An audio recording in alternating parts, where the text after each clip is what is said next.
So welcome back. Here we talk about the Age of Reason, this explosion in philosophy that happened between the 1600s and the 1800s.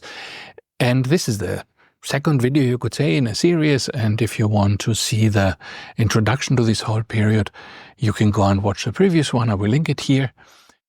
And we're talking about the time between the 1600s and the 1800s, which begins with Descartes and ends with Immanuel Kant.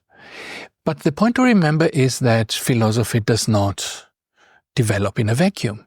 Philosophy is always inspired by what goes on around it, and you see it very clearly in our times. Since AI has started to develop now, we have philosophy of AI, we have AI ethics, we have robot ethics, all these kinds of things that 30 years ago, 40, 50 years ago were unthinkable. Nobody cared about AI ethics because there was no AI. And so in a similar way, when science, when technology progresses, we have different philosophies developing in order to think about these developments in science and technology and to try to make sense of them. In this way, history, the history of technology, the history of science, but also political history can help us understand philosophy and can help us understand how philosophy gets its ideas and where it gets the ideas from and what the inspiration for it is. And especially in this time we are looking at, from Descartes to Kant, this is a period of enlightenment. This is a period in which many social movements took place, the French Revolution, the American Revolution, American independence, and these all have this motive of getting rid of kings and instead establishing somehow equality between citizens and democracy. And these are all very important social movements, and they had a huge influence on the philosophy of the time, because you cannot go on doing the same old philosophy when everywhere around societies are changing. So we have social contract theories coming up. We have the philosophy of the Enlightenment, the question, what is enlightenment? Science, which democratizes knowledge, right, as opposed to the church, which keeps knowledge in a hierarchical system. So all these are social movements that had a huge influence on philosophy, and we will talk about them. But even before this modern philosophy started, there was already philosophy. Of course, there was already a human society for thousands of years. And this, in a way, led towards early modern philosophy. And if you want to understand early modern philosophy, you also have to understand where it's coming from.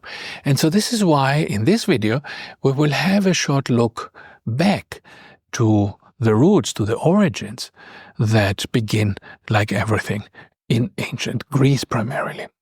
So when you look at ancient philosophy, ancient Greek, ancient Roman philosophy, then you can see what are the main schools in there, what are the main topics, the main influences.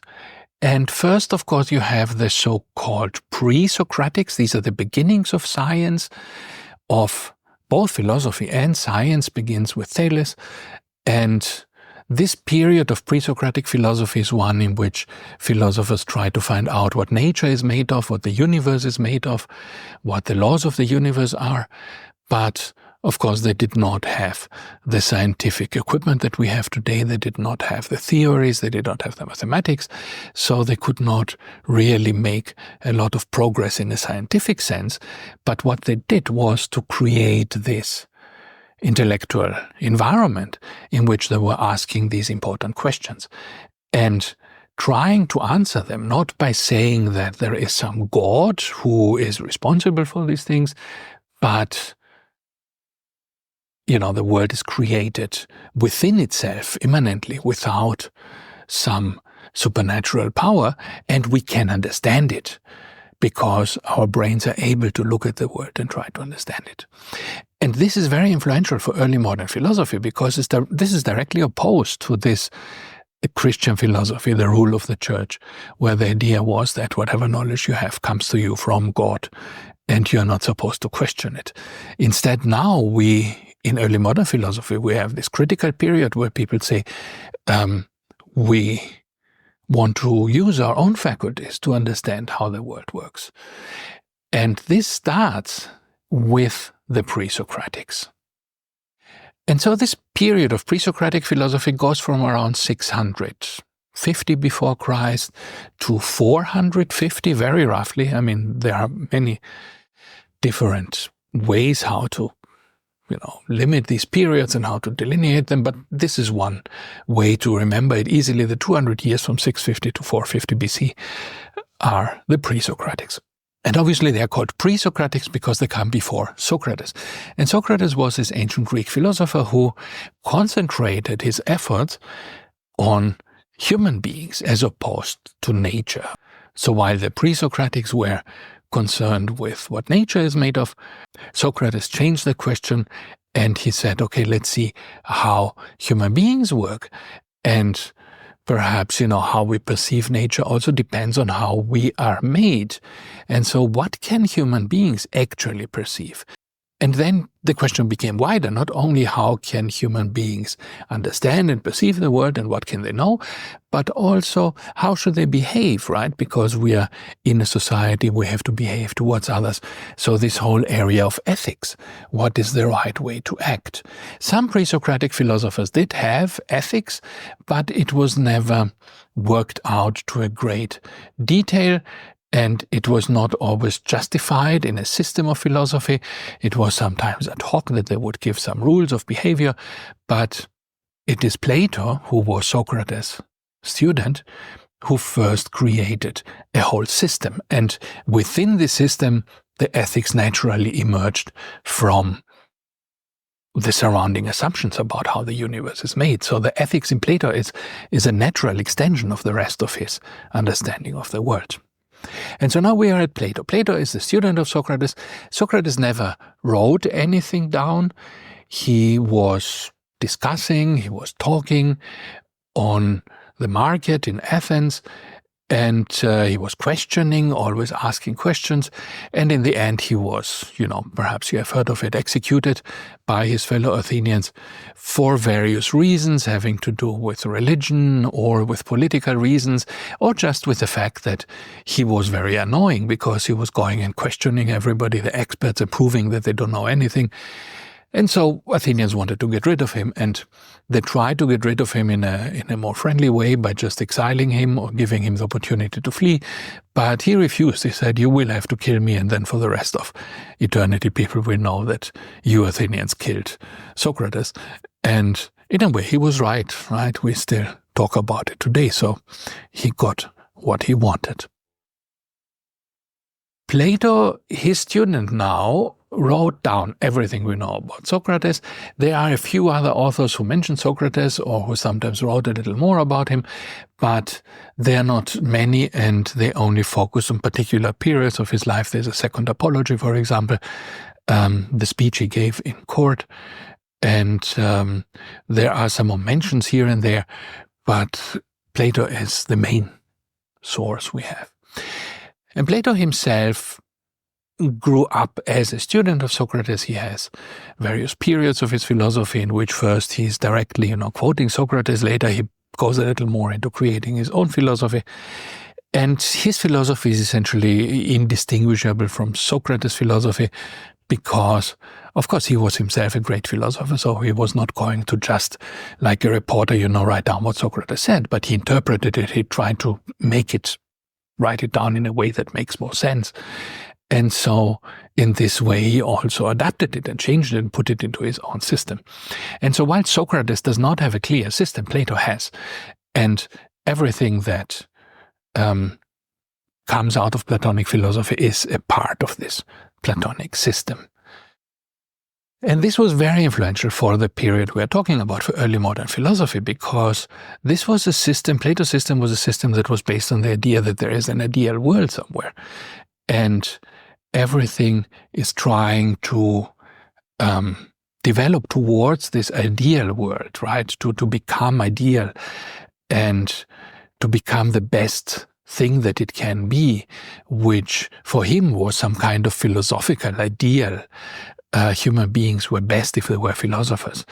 And everything was best, if it was new and shiny, and then it was still bad, because in this ideal world there would be something, a form of it, which was somehow the ideal representation of it. And our world down here is just a broken image of this ideal thing, shadow.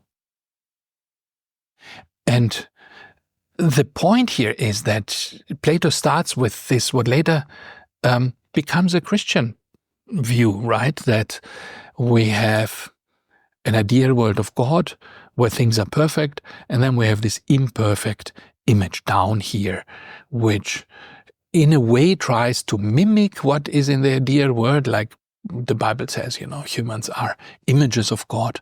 They are created in the image, but they are, of course, not perfect like God himself. They are just imperfect images. And this is directly a Platonic thought that Christians also used to describe their world. And later in the Middle Ages, these things get a little mixed up, and then you have lots of Platonic philosophy becoming Christian, because it shares this basic idea that you have the world down here and the world up there, and the world up there is perfect. The world down here is not. So Plato becomes hugely influential in the history of philosophy. And interestingly, when later in the early modern philosophy, this Christian influence starts to become less important and science gains more importance, then also the Platonic aspect of philosophy becomes less important. And with empiricists, for example, they will then, Locke and Hume and so on, they will then question if there is even some, super special world of things out there. And they will say, perhaps all there is our senses and the material world that we can see. And we don't need God, we don't need any perfect world anywhere else. We can just construct our reality from what our senses perceive. And so we come into modern times with modern biology, which, or all the modern natural sciences, which don't need a notion of God or some transcendent perfection at all, right? They are just focused on what we can see, what we can experience, and see the world as totally material. So this, you see how, these ideas begin in ancient Greece, and they go through all of the history of philosophy until today.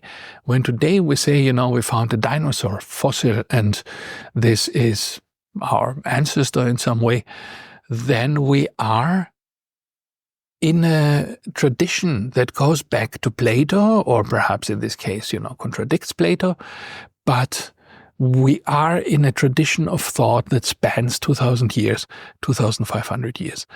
And we're not just, making something up. We are part of a long, long, long chain of thought that we will try to reconstruct here in this series.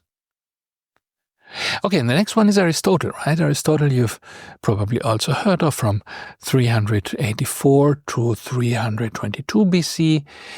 He was much more a natural scientist than Plato was. Plato has this almost religious aspect to him of believing in this special world out there, while Aristotle is much more focused on the world itself. So if you want to go into this rationalism versus empiricism thing, then Aristotle would be more on the empiricist side. He's the one who emphasizes the senses and observation, and saying that we must make science by making observations and by using our senses, and then we can learn about the world. And he was himself a natural scientist. He did lots of things, in science. He made lots of observations. He wrote books about astronomy, about biology, about all kinds of phenomena. And also, of course, poetics, about how literature works on us, how watching a play in the theater, or perhaps today we would say a movie, what it does to us emotionally. This was something Aristotle tried to talk about. He talked about formal logic, what kinds of arguments are good and what kinds of arguments are bad. So there was a lot of scientific inquiry and scientific method going on in Aristotle, although it was not, of course, a modern scientific method, but it was a lot of questioning in a scientific sense, which Plato did not have in this way. So to summarize this, for Plato, the ideal world is somewhere else, is this world of forms, as he says, and this, our world, is just an inferior copy, and our senses don't see the truth. Our senses see only this inferior copy, and the truth is accessible only to the mind, right? While for Aristotle, our thinking obeys laws that we can study, the laws of logic, and the world is made up of interesting things that we can study just by going out and looking at them with our senses, and much of his work is, as I said, natural science, and even human feelings and human morality can be understood scientifically. So Aristotle tried to give a scientific grounding to ethics, to explain why we should act in a particular way, and not just because, God says so or because Aristotle says so, but to explain why they should be using natural science terms.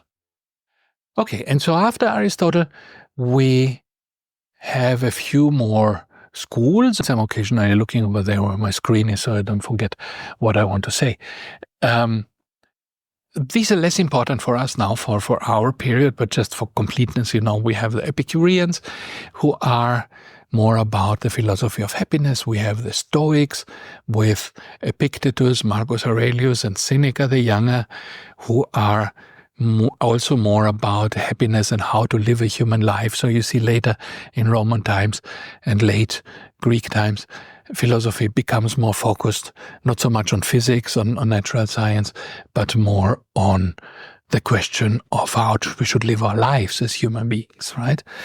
And then we have the skeptics and Neoplatonists, who then slowly use Platonic philosophy to justify, to combine it, with Jewish and Christian beliefs, and to slowly move towards a Christian philosophy of the Middle Ages. Okay, so this was it for the moment. I don't want to make these lectures too long, so let us stop here, and next time we will talk a little more about how we come from ancient philosophy to early modern philosophy. So stay tuned, look here, wherever it is, for the next video. Thank you, and see you there. Bye-bye.